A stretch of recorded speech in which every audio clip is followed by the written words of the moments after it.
Gaël Chamings, bonjour. Bonjour. Vous êtes directeur des affaires juridiques et de la commande publique à la communauté d'agglomération Bassin d'Arcachon Sud. C'est une très très belle région.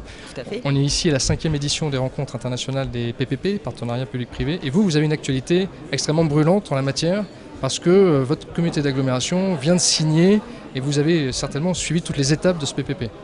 En effet. Donc nous avons signé le 29 septembre dernier un contrat de partenariat pour la réalisation de 3 équipements aquatiques communautaires. Donc contrat assez innovant en l'espèce, puisque si on connaît les centres aquatiques aujourd'hui, des contrats de partenariat pour des centres aquatiques, généralement c'est pour un centre aquatique. Et nous avons été les premiers à faire 3 centres aquatiques dans un seul et même contrat de partenariat sous le critère d'éligibilité de la complexité. Voilà. Donc il y a eu un transfert de compétences des différentes communes vers la communauté d'agglomération. Et qui s'est réuni, qui a décidé du côté public pour élaborer un PPP ? Alors ça a été, donc c'est une petite communauté d'agglomération puisqu'il y a 4 communes. Donc c'est vrai que ça a été un travail, on va dire en collaboration avec les maires des 4 communes pour créer ces 3 nouvelles infrastructures sur le territoire. Donc il y a vraiment au départ un travail de collaboration de tous les élus. Et c'est un investissement qui vise évidemment le tourisme, l'économie touristique. Qui sont les acteurs privés qui sont venus soutenir ce projet ? On est parti avec 4 candidats au départ.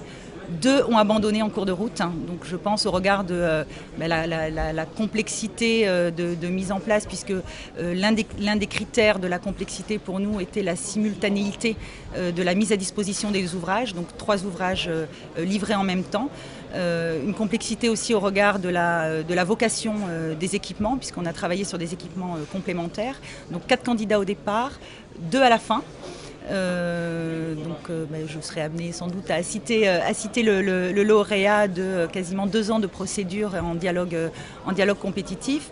Mais il a été important pour nous de nous associer les compétences d'un constructeur connaissant le domaine des centres aquatiques déjà, et puis d'un exploitant qui maîtrise bien l'exploitation et surtout la gestion des énergies, puisque nous sommes partis aussi dans une démarche de développement durable bien évidemment, et sur l'un des équipements nous avons une chaudière biomasse. Donc les lauréats sont... Alors les lauréats sont Spibatignol, Cofeli pour l'exploitation et Barclays Infrastructure Fund pour l'investissement, et comme prêteur la Société Générale. Et ça a été signé 29 septembre. 29 septembre, donc évidemment maintenant il faut du temps pour que les choses prennent corps.